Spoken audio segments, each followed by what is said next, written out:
सुमंत जी अयोध्या वापस कैसे लौटे। सुमंत जी याद है ना आप लोग को? राम जी जब वन जा रहे थे तो दशरथ जी ने, सुमंत जी मंत्री हैं उनके दशरथ जी के, कहा सुमंत रथ लेकर जाओ, 4 दिन वन दिखाना और फिर रथ पर बिठा करके वापस ले आना। तो गंगा पार करने के पहले, केवट भैया से मिलने के पहले, राम जी ने सुमंत जी को बरबस अयोध्या भेजा था। लेकिन राम जी ने भेजा था, सुमंत जी गए नहीं थे। राम जी तो केवट भैया के सहारे नाव पर बैठकर उस पार उतर के चले गए। लेकिन हम आपको बतावें, सुमंत जी उसी गंगा तट पर एक वृक्ष के नीचे बैठे रहे, प्रतीक्षा करते रहे। कहीं पिताजी की याद आई, अयोध्या की सुधि आई और रघुनाथ जी लौट कर आए यदि, और यदि मुझे यहां नहीं पाएंगे तो कैसे जाएंगे लौट कर, है? वहीं बैठे रहे सरकार। 3 दिन बाद निषाद राजगुह साथ में गए थे। भगवान ने यमुना जी के तट से निषाद राजगुह को वापस लौटाया था। हा? गंगा पार करने के 3 दिन बाद निषाद राजगुह वापस श्रृंगवेरपुर आए हैं, राम जी को वन में छोड़ करके। और जब निषाद राजगुह आए तो क्या देखे कि 3 दिन पहले राम जी ने जिन सुमंत जी को अयोध्या वापस भेज दिया था, वो सुमंत जी अभी गए नहीं थे, बैठकर वृक्ष के नीचे राम जी की प्रतीक्षा कर रहे हैं। और आप सुमंत जी की दशा देखिए, उनकी दशा क्या है? दक्षिण दिशा की ओर देख रहे हैं और केवल मुख से राम राम सिया लखन पुकारी,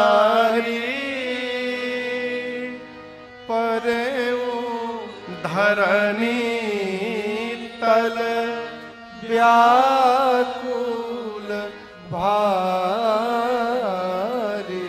सुमंत जी केवल जिस दिशा में राम जी गए हैं उधर देख रहे हैं। हे राम, हे लक्ष्मण, हे वैदेही। सुमंत जी तो मनुष्य है ना। सुमंत जी को छोड़िए, जिस रथ पर बैठकर राम जी आए थे उस रथ के घोड़ों की दशा देखिए। गोस्वामी जी कहते हैं सारे घोड़े, रथ में जितने घोड़े थे वो सारे घोड़े दक्षिण दिशा की ओर देख रहे हैं। देखी दक्षिण दिशी हयहि नाही, सारे घोड़े दक्षिण दिशा की ओर देखकर हिनहिना रहे हैं। आपस में मानो बात कर रहे हो एक दूसरे से कि अब की बार राम जी किधर चले गए हैं। इतनी प्रतीक्षा तो राम जी ने आज तक कभी नहीं कराई। 3 दिन हो गए, राम जी दिखाई नहीं दे रहे हैं। यहां गोस्वामी जी कह रहे हैं, पक्षी देखें आप लोग, पक्षी कहिए, पक्षी कैसे उड़ते हैं? पांव से कि पंख से? कल्पना करिए किसी पक्षी के दोनों पंख काट दिए जाएं और पंख कटने के बाद वो उड़ना चाहे लेकिन उड़ ना पावे। उस समय उसके मन की जो दशा होगी, उसी दशा में ये रथ के सारे घोड़े हैं। गोस्वामी जी कहते हैं जिस दिन से राम जी गए हैं उस दिन से राम जी के रथ के घोड़े, एक भी घोड़े ने दाने का, एक चारे का एक दाना मुख में नहीं डाला, न किसी ने जल का एक बूंद लिया है, केवल रो रहे हैं। गोस्वामी जी लिखते हैं, नहीं तृण चरहि न पियहि जल, मोचहि लोचन बार। निषाद राजगुह आए, सुमंत जी को समझाने लगे, सुमंत जी आप तो ज्ञानी हैं, जब आपकी ये दशा हो रही है तो उस परिवार की क्या दशा होगी जहां से राम जी निकल करके आए हैं। यदि आप अधीर हो जाएंगे सुमंत जी, तो अयोध्या को कौन समझाएगा। बरबस सुमंत जी को उठाकर निषाद राजगुह रथ पर बिठाते हैं। घोड़ों को वृक्ष से निकालकर रथ में बांधा जाता है, लेकिन आपसे कहूं घोड़े आगे नहीं बढ़ रहे। हाथ में लगाम लेकर बार बार सुमंत जी के हाथ को निषाद राजगुह पकड़ के हिला रहे हैं कि घोड़े आगे बढ़े। घोड़े आगे नहीं बढ़ रहे। अंत में निषाद राजगुह ने अपने सेवकों को लगाया रथ पर और कहा, आप सुमंत जी को अयोध्या पहुंचा कर आओ। और गोस्वामी जी कहते हैं, जैसे रथ अयोध्या की ओर बढ़ा, गंगा का तट पीछे छूटा। सुमंत जी अपने बाल को पकड़कर लगे जोर जोर से विलाप करने और कहने लगे, हे अभागे सुमंत, अब इससे बड़ा कौन सा कष्ट जीवन में आएगा कि ये प्राण शरीर का त्याग करेगा। अह मंद मन अवसर चूका। अभागे सुमंत, तुमने अवसर खो दिया। राम के वियोग में यदि आज तुम्हारा प्राण चला जाता तो तुम अमर हो जाते, तुम्हारी कीर्ति फैल जाती। राम चले गए और तुम्हारा प्राण नहीं गया, अभागे हो तुम। मानस पढ़िएगा, यहां गोस्वामी जी 3 उदाहरण देते हैं। सुमंत जी जा रहे हैं तो उनके मन की क्या स्थिति है, 3 उदाहरण। पहला कहते हैं कि कोई व्यक्ति परिवार से वर्षों दूर रहा हो, सालों दूर रहा हो, धन जमा कर रहा हो और सालों की कमाई पोटली बना करके वर्षों बाद घर लौट रहा हो और रास्ते में उसके धन की पोटली कहीं खो जाए। वो धन खोने के बाद उसकी जो मन की दशा होगी, उस दशा में सुमंत जी हैं। कोई ब्राह्मण जीवन भर धर्म का पालन किया हो, जीवन पर्यंत मरणशैया पर पड़ा हो, अब प्राण निकलने वाला है उसका, और इस आस में पड़ा है कि परिवार का कोई सदस्य आकर मरते समय मेरे मुख में गंगा जी का जल बूंद डालेगा, और उस समय उसके मुख में धोखे से मदिरा चली जाए। मरते समय मुख में मदिरा चली जाए हो, उस समय उस ब्राह्मण की मन की जो दशा होगी, उस दशा में सुमंत जी हैं। कोई स्त्री जीवन भर पातिव्रत धर्म का पालन की हो और बिना किसी अपराध के उसका पति उस स्त्री का त्याग कर दे, उसके बाद उस स्त्री की जो मनोदशा होगी, उस दशा में सुमंत जी हैं। केस बिखरे हैं, नेत्र से झरझर अश्रु निकल रहे हैं, होठ पर फफोले पड़े हैं, मन में सोच रहे हैं अयोध्या जाऊंगा, कौन कौन मिलेगा। महाराज आने की दशा में नहीं होंगे, महाराज आ नहीं पाएंगे। सुमित्रा आएंगी तो उनको समझा दूंगा, कैकेयी आएगी नहीं। लेकिन सुमंत दिन भर चारा चरने के बाद बछिया जब शाम को घर की ओर जाती है और अपनी बछिया के आने के संकेत को प्राप्त करके जब खूंटे पर बधी गौ मैया हुंकार भरती है, उस तरह यदि मेरे आने की सूचना सुनकर कौशल्या जी यदि दौड़कर मेरे पास आकर पूछने लगे कि सुमंत मेरा राम कहां है, तो मैं कौशल्या जी से क्या उत्तर दूंगा। सुमंत जी व्याकुल हो गए। यही सोचते सोचते तमसा जी के तट पर पहुंचे। दोपहर में ही पहुंच गए। चाहते थे तो 2-3 घंटे में पहुंच सकते थे अयोध्या, लेकिन वही रथ से उतर गए। निषाद राजगुह के सेवकों से बोले, आप लोग वापस जाइए, मैं बाद में जाऊंगा। क्यों नहीं गए? बोले दिन में नहीं जाऊंगा। ये पापी मुख दिखाने लायक नहीं रहा जगत में किसी को।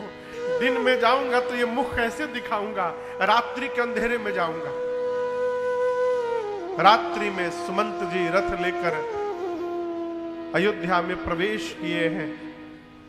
मां कौशल्या के महल के बाहर जाकर सुमंत जी ने रथ रखा है, भीतर गए हैं। पूरी प्रजा, अवध की प्रजा दौड़ पड़ी है। उनको लगा कहीं राम जी लौट कर आ गए होंगे, है? अयोध्या की प्रजा आई, मां कौशल्या के द्वार पर खड़े हुए रथ को देखा। किसी से पूछा नहीं सरकार, रथ पे बंधे घोड़ों को देखकर अयोध्या वासी समझ गए कि राम जी नहीं आए। जानते क्यों? घोड़े पीछे की ओर देख करके रो रहे थे, मानो कह रहे थे आप लोग जिन राम जी को ढूंढ रहे हैं वो राम जी पीछे कहीं छूट गए।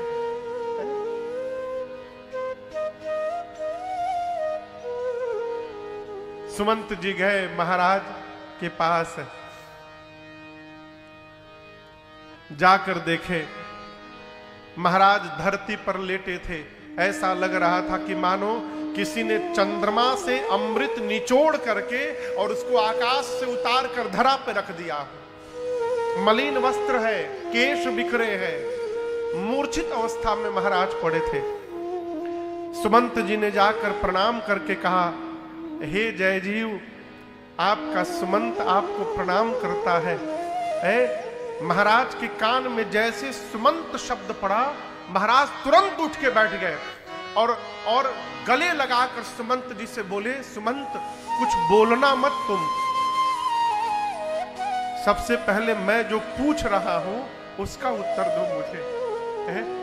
मालूम है महाराज ने क्या पूछा? राम कुशल कहो सखा सनेही, राम कुशल कहो सखा सनेही, कहाँ रघुनाथ लखन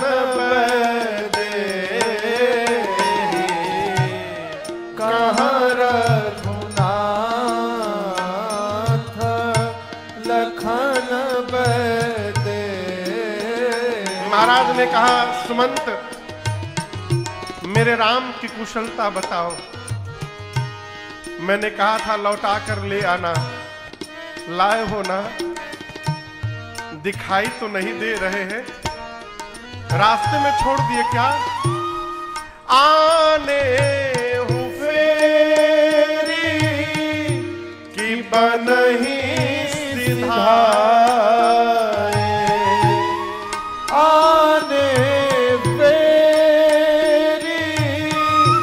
कि बनही सिधाए, सुनता सचिव लोचन जल छाए, सुनता सचिव लोचन जल छाए, पुनि पुनि पूछत मंत्री राऊ,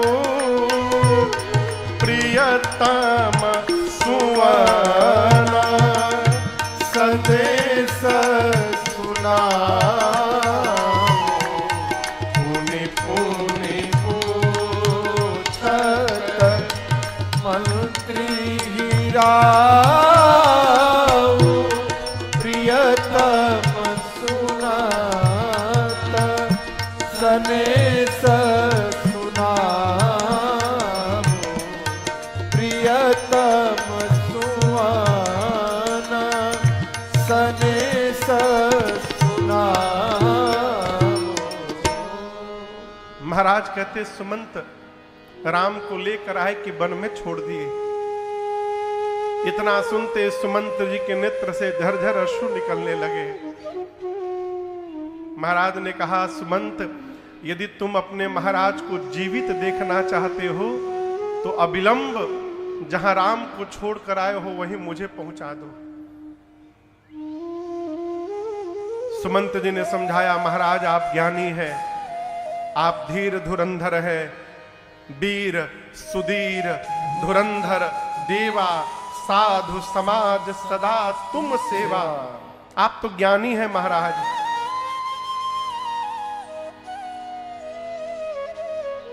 राम को आपसे अच्छा कौन जानता है जगत में है? मैंने बहुत प्रयास किया प्रभु, लेकिन राम आए नहीं। पहले दिन हम लोग तमसा के तट पर रुके, दूसरे दिन श्रृंगवेरपुर में विश्राम हुआ, तीसरे दिन प्रातःकाल मुझे बरबस भेज करके राम केवट जी के साथ नाव पर बैठकर उस पार चले गए और मेरी आंखों से ओझल हो गए। परंतु जाते जाते राम जी ने मुझसे कहा कि हे तात, जाकर पिताश्री के चरणों में मेरा दंडवत प्रणाम करके कहिएगा राम की चिंता न करेंगे। 14 वर्ष बाद उनका राम स्वयं आकर उनको दंडवत प्रणाम करेगा। जैसे महाराज ये सुने कि राम जी नहीं आए, गोस्वामी जी कहते हैं महाराज के प्राण कंठ में आके फंस गए। देखिए, जो मनुष्य जितना पुण्यशाली होता है उसके शरीर का प्राण उतने ऊपर के भाग से निकलता है। हमारे गांव के पास एक ब्रह्मर्षि थे, पूज्य श्री देवराहा बाबा। आप में से कई लोग जानते होंगे उनके बारे में। अद्भुत विभूति थे वो, उनको कोई चलते नहीं देखता था, यहां रहते थे अचानक वहां पहुंच जाते थे, ऐसी सिद्धियां थी उनके पास। सरकार आपने दर्शन किया? हाँ, देवराहा बाबा, आप तो आश्रम में रहे उनके। हाँ, कहते हैं उन्होंने जब शरीर का त्याग किया, आसन लगाकर पद्मासन बैठ गए और प्राण को खींचकर ऊपर ले गए। ये फटा सिर ब्रह्मरंध्र और यहां से उनका प्राण वायु निकला बाहर। जो जितना पुण्यशाली होता है उसका प्राण उतने ऊपर के भाग से निकलता है। महाराज के शरीर का प्राण ऊर्ध्व गति किया और कंठ में आके फंस गया। गोस्वामी जी कहते हैं प्राण कंठगत भयउ भुआलु। प्राण जब यहां आके फंस गया कंठ में तो नीचे के सारे अंग शिथिल हो गए। और ये दृश्य देखते मां कौशल्या पांव पकड़ ली। मां ने कहा नाथ धीरज रखिए प्रभु, यदि आप धैर्य छोड़ देंगे तो हम लोगों का क्या होगा। मैं कहती हूं आप धैर्य रखेंगे तो 14 वर्ष बाद राम आकर स्वयं आपको प्रणाम करेगा। आज पहली बार महाराज ने एक बात बताई, कहा कौशल्या जी मुझे आज धैर्य नहीं, मुझे आज उन अंधे माता पिता की शाप की सुधि आ रही है। कौन अंधे माता पिता आप जानते हैं? श्रवण कुमार के माता पिता। तापस अंध श्राप सुधि आई।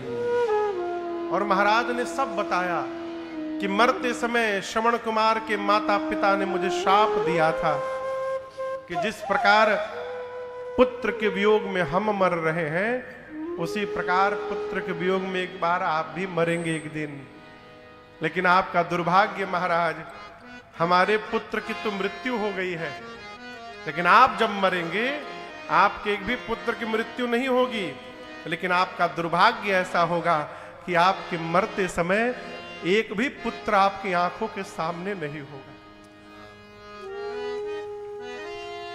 आपको बताऊं, वो राम जी के जाने के बाद अयोध्या से जब राम जी गए तो राम जी के जाने के बाद वो अयोध्या की 6वीं रात्रि थी। कौन सी रात्रि थी? 6वीं। महाराज को ये ग्लानि नहीं है कि राम चले गए, महाराज को ये ग्लानि है कि राम चले गए और मेरा प्राण नहीं गया है। अब कब प्राण निकलेगा। मानो महाराज प्रायश्चित करने लगे और एक एक दिन के बदले एक एक बार बोला महाराज ने, राम राम कही राम कही, राम राम कही राम तन परिहरि रघुबर बिरह राम गयो सुरधाम। 6 बार मुख से राम राम राम राम राम राम कह के और महाराज ने तुरंत उसी क्षण अपने प्राण का त्याग कर दिया। महाराज देवलोक चले गए। गोस्वामी जी कहते हैं दशरथ जी ने जीने और मरने दोनों का फल प्राप्त किया। कैसे? जब तक जीवित रहे राम जी को देख करके जीवित रहे, और जब जगत से विदा लेकर गए तो राम जी को याद करते करते विदा लेकर चले गए। यही जीने का फल है और मरने का फल है। आपको बताऊं, माताएं विलाप करने लगी। महाराज का जब प्राण निकला ना, माताएं विलाप करने लगी। गुरुदेव भगवान आए, सबको ज्ञान उपदेश किए, नाव में तेल भरकर और महाराज के शरीर को सुरक्षित कराया। क्यों? अग्नि देने के लिए कोई पुत्र नहीं है। और दूतों को बुलाकर कहा कि आप लोग तुरंत भरत जी के पास जाइए। भरत जी ननिहाल गए थे शत्रुघ्न भैया के साथ।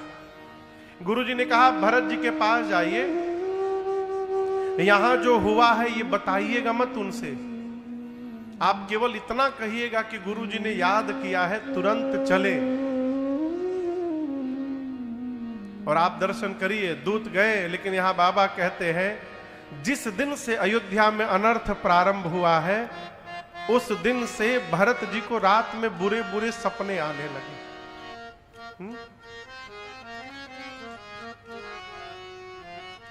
एक बात जीवन भर याद रखिएगा, आप जिसको प्रेम करते हैं उसके साथ आपका शरीर रहे चाहे न रहे, मन उसके साथ रखने का प्रयास करिए। भरत जी दूर रहकर भी मन से घर में है, और उसका प्रमाण जिस दिन से अयोध्या में अनर्थ प्रारंभ हुआ है, भरत जी को रात में देखा ही रात भयानक स्वप्न देखते हैं, प्रातः काल जपते हैं और अनेक प्रकार कल्पना करते हैं, डर जाते हैं, भगवान शंकर की पूजा करते हैं।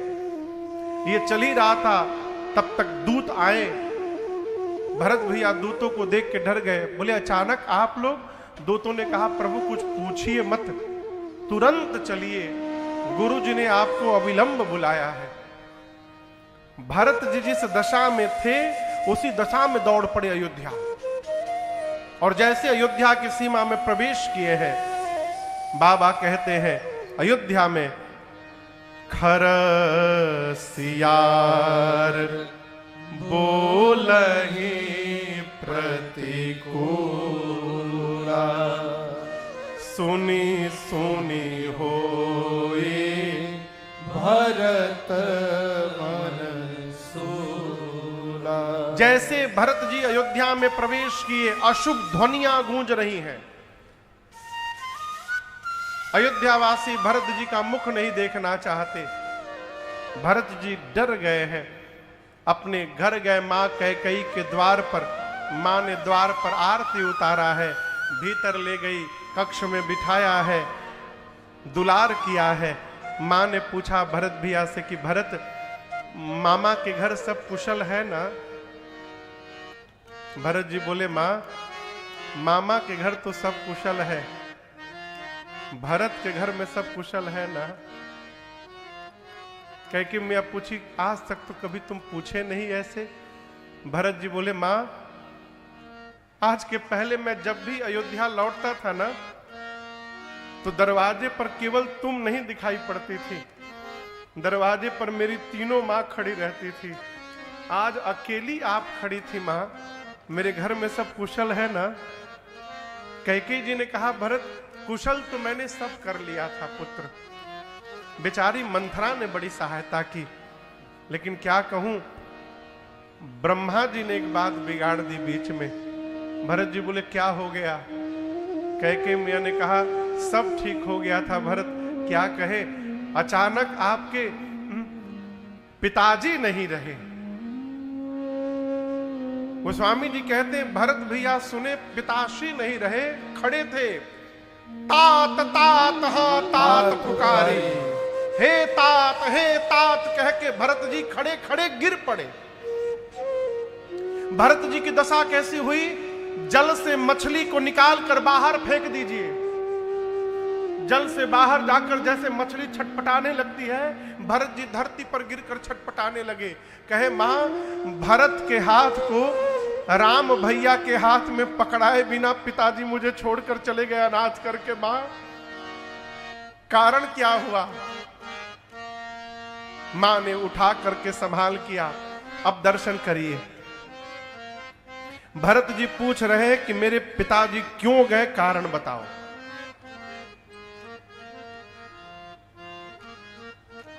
मां कैकेयी जान रही है कि जिस भरत को मैंने अपने कोख से जन्म दिया है, मेरा पुत्र भरत जीवन में आखिरी बार मुझे मां कह रहा है। आपको बताऊं, आज के बाद भरत भैया ने कैकेयी मैया को कभी मां नहीं कहा, जीवन भर मां नहीं कहा। लेकिन मां कैकेयी ने अपने आप को और कठोर किया। मन में कहने लगी, कैकेयी, जब तक तुम पूर्ण रूप से समाप्त नहीं हो जाओगी, तब तक तुम्हारे राम का कार्य पूर्ण होने वाला नहीं है। राम के लिए कैकेयी को समाप्त होना ही पड़ेगा।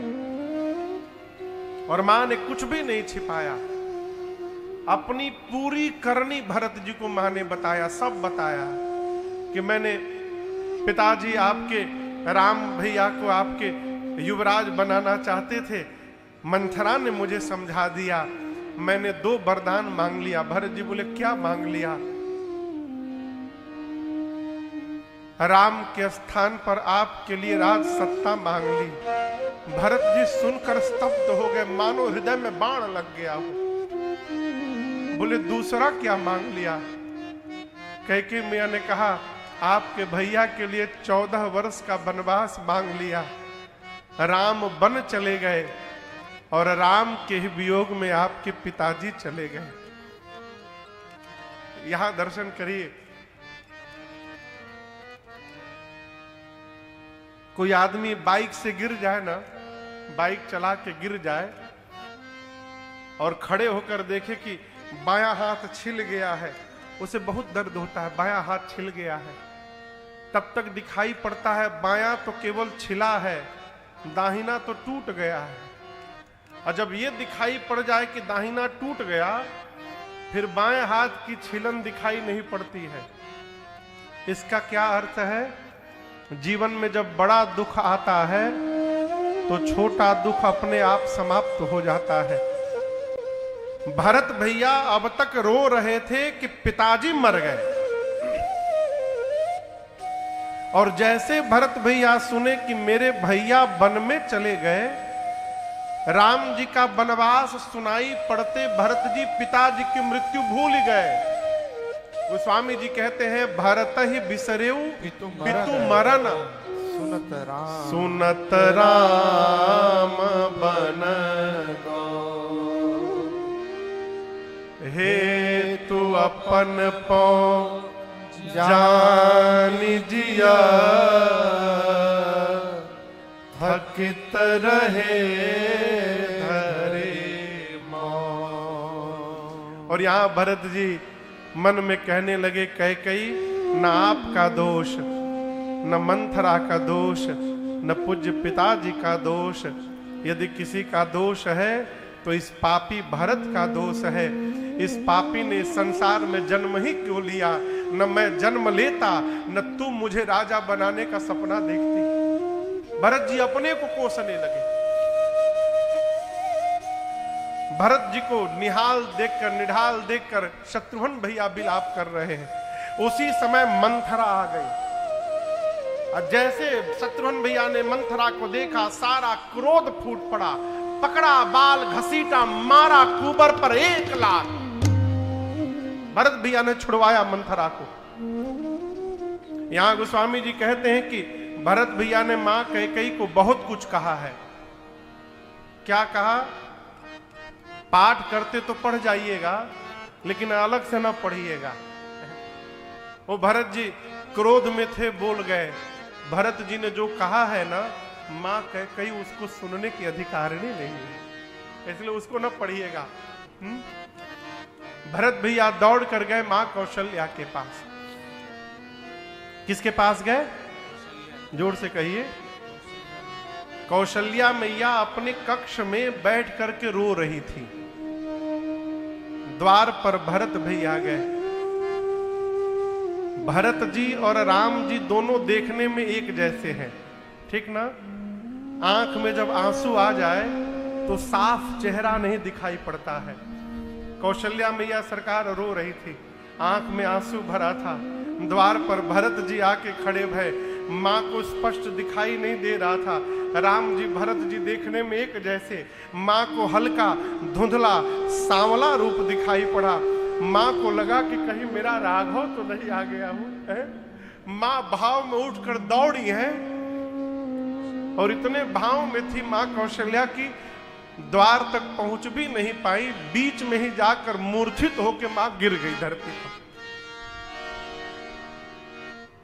भरत भैया जाकर मां के चरणों से लिपट गए, मूर्छा गई। मां ने भरत जी को अपनी गोद में बिठा लिया।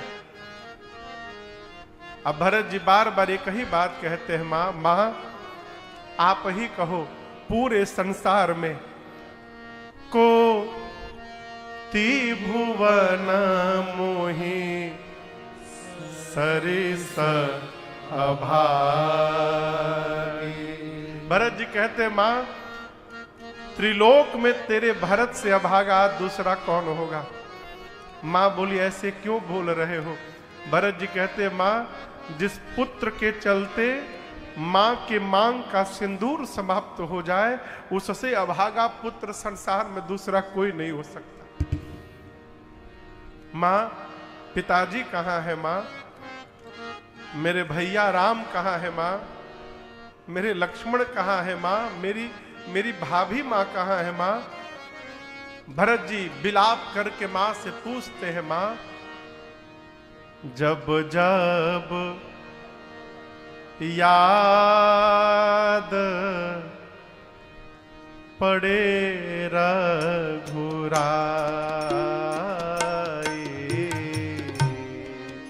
जब जब याद पड़े रघुराई, प्राण निकलना चाहे रे माए, प्राण निकलना चाहे रे माए,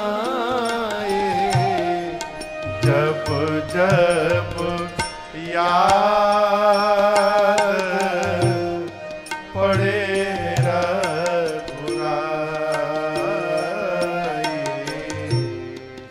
जब जब याद पड़े रघुराई। भरत जी पूछते मां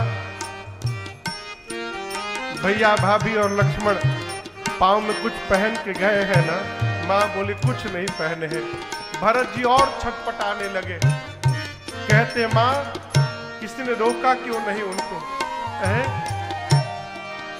कैसे होंगे भैया मेरे तपती धरा जलती धूप में, हो कैसे होंगे भैया मेरे तपती धराया जलती धूप में, हो कंकरीली राहें नंगे पांव भाभी होंगी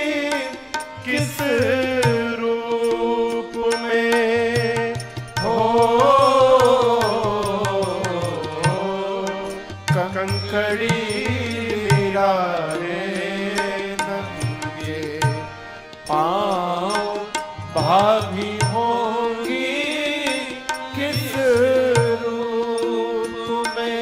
माँ कोई न समझे, कोई न समझे पीर पराए, जब जब याद पड़े रघुराई, जब जब याद पड़े रघुराई, जब जब याद पड़े रघुराई।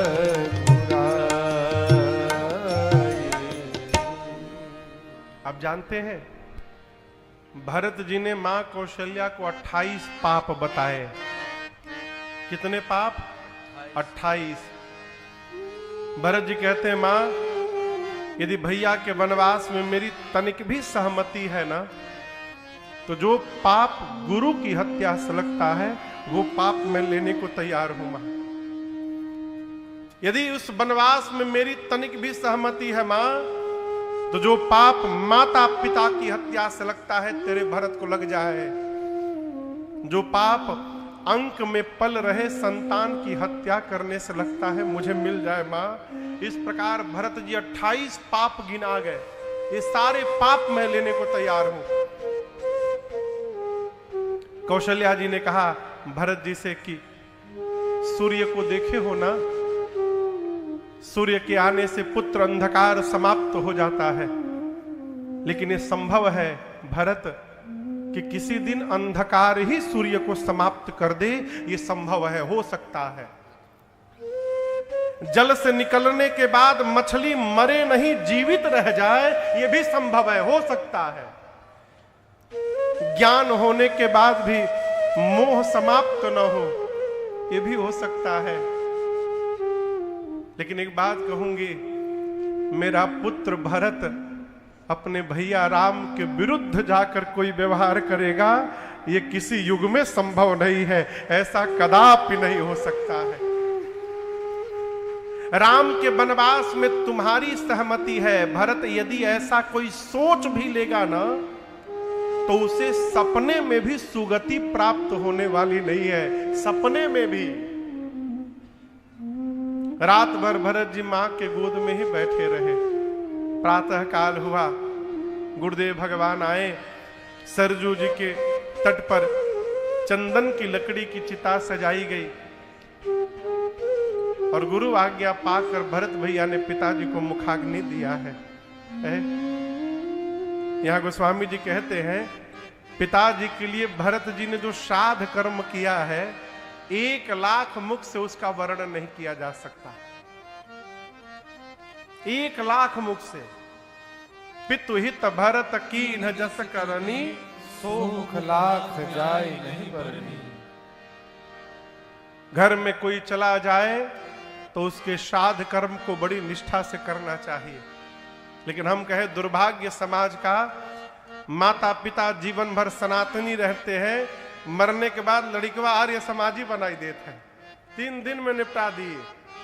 टाइम नहीं है महाराज, ऑफिस से छुट्टी नहीं है, तुमसे बड़ा अभागा कोई नहीं हो सकता। जो मां 9 महीना पेट में पाल ली, जिस पिता ने तुमको बनाने में पूरा जीवन लगा दिया, यदि उनके लिए 12-15 दिन नहीं निकल पा रहे हैं, तो हम मनुष्य कहलाने के अधिकारी ही नहीं, हमसे अच्छे पशु हैं। श्राद्ध कर्म विधिवत करिए, और मेरी प्रार्थना है मरने के बाद श्राद्ध कर्म करिए, लेकिन जो श्रद्धा है वो मरने पर न दिखाया जाए, जीते जी दिखाया जाए।